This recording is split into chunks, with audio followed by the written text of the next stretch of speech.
আসসালামু আলাইকুম রহমতুল্লাহ বারাকাতুহু। সুখ শান্তির সময় মৃত্যুকে স্মরণ করবে। আনন্দে বিভোর হয়ে উঠলে জীবনকে শত্রু মনে করবে। সুস্থ ও স্বাভাবিক অবস্থায় নিজেকে আল্লাহর ধ্যানে ডুবিয়ে দেবে। আল্লাহর কোনো নিয়ামত নষ্ট হলে অস্থিরতা প্রকাশ করবে।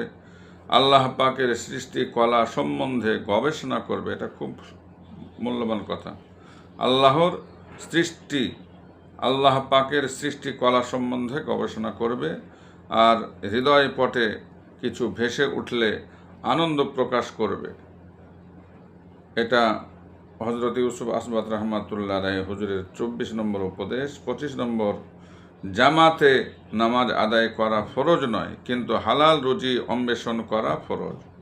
এটাও হজরত ইউসুফ আসবাত রহমাতুল্লাহ হুজুরের উপদেশ 25 নম্বর। আসসালামু আলাইকুম ওয়া রাহমাতুল্লাহি ওয়া বারাকাতুহু।